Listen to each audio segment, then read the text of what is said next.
All right, hi, my name is Yolanda.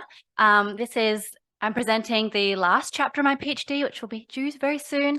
And my whole thesis has been about whether the Great Barrier Reef inspires people to take action on climate change and how we can leverage the reef as an icon to really gather that collective action we all know is within us. So this last chapter is more about how we communicate about everything that's happening to the reef and what that does in the minds of the general public. So before I go on, I'd just like to acknowledge the Gimwe, Wallabarri, Yidinji and the Irukandji people as the traditional owners of the land which we are all on today, and extend that to all the First Nations people who have looked after the Great Barrier Reef for centuries.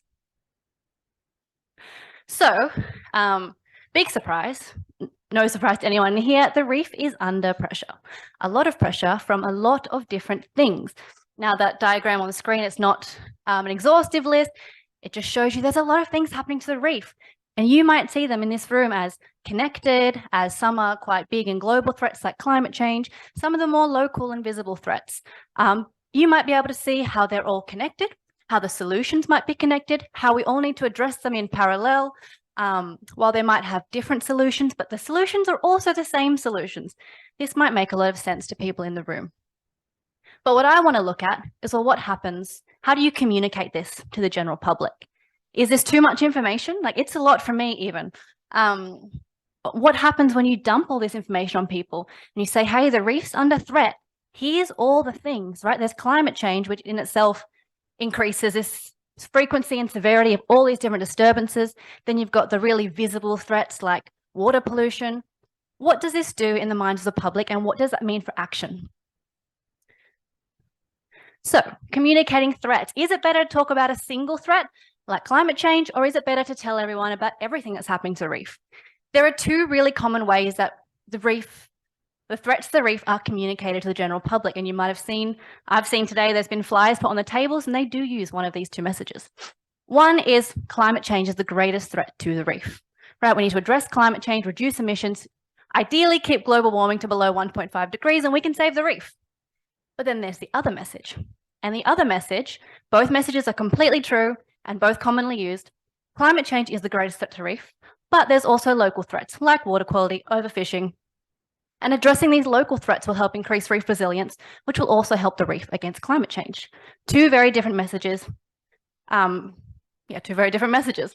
And so what I want you to think about is, well, which of these two messages, which do you think might be more effective in terms of motivating the public to take action? And that's what I wanted to look at.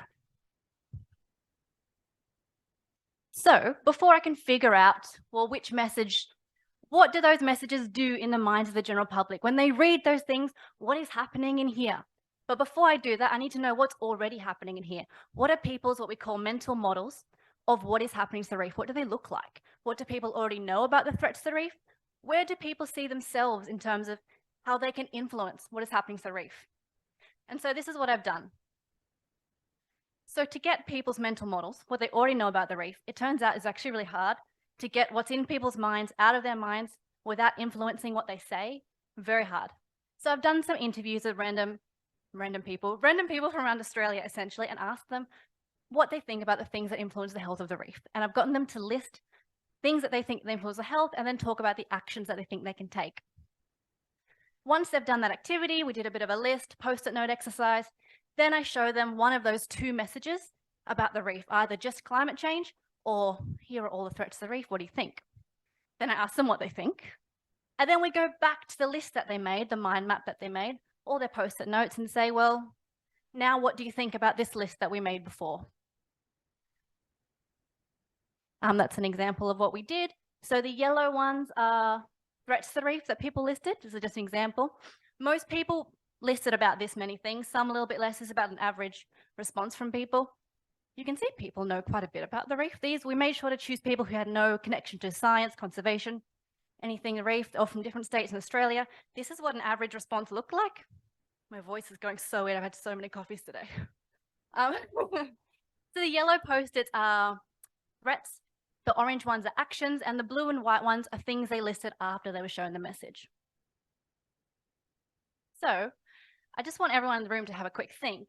In looking at these two messages, what would you use if someone asks you what's happening to the reef and what can I do? And which one do you think is more likely to be more effective in terms of motivating people to take action? Have a think. I'm going to tell you the answer. Well, what I think is the answer. The answer is it might actually not matter. And I will tell you why that is. So what did people actually say? Now, this honestly surprised me. Like, I went in with the assumption that the mixed message with lots of threats would just overwhelm people, and that the climate one would probably just be better. That's just what I personally was like, this is what's going to happen. So this really surprised me. People know a lot about the reef, like genuinely about climate change, about emissions, warming temperatures, bleaching. People knew a lot about water quality, how runoff and nitrogen makes algal blooms and influences the balance of ecosystems. They might not have the details, but quite a lot, right? And this is people from students to retirees, all different professions. A surprising amount about threats to the reef. The things that they didn't mention, the things that nobody mentioned were fossil fuels. Nobody made that link. And there's a few kind of links to bleaching corals just being dead corals, which anyone who works in tourism will be familiar with this conversation. People were quite surprised to know that they're not dead, they can come back. But other than that, people knew a lot about the reef. Everybody listed climate change as the greatest threat, both before, well, everybody before, and most people still after. So the messages didn't really have a big difference on whether people said climate change was the greatest threat to reef or not. People were pretty switched on about climate change. When I asked people about what actions they can take to influence some of these threats, most people listed really basic sustainability behaviors where they see themselves as a consumer. So recycling, I watch what I buy at the shop, packaging, those general sustainability behaviors. Few people mentioned things like voting, but not many more like social actions, political actions. Really kind of lifestyle and consumer behaviors is really kind of covers what everybody said in terms of action.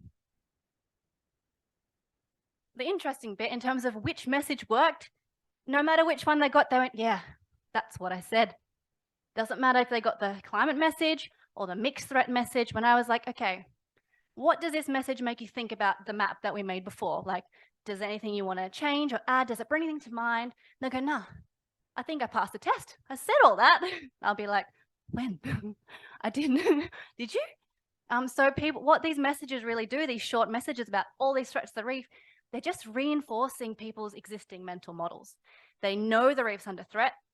They roughly don't really feel they can take action except for those small behaviors, and they go, yep, I knew it. I'm gonna keep recycling. Great.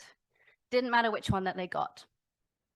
A really common kind of comment that was made in terms of both those messages was, oh yeah, that's all well and good. I really want the reef to be good, but it really sounds like something government should do. Wish I could help. I'll keep doing my best at home.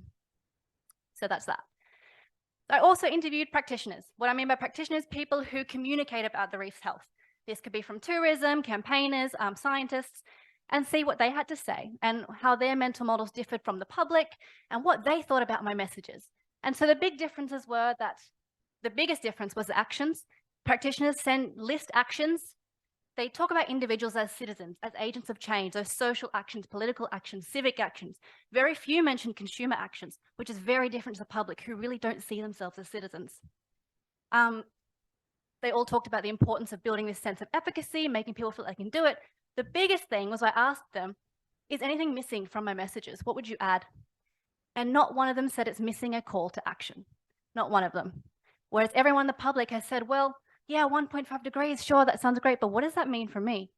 And yet none of the practitioners identified that there was no call to action in either of those messages.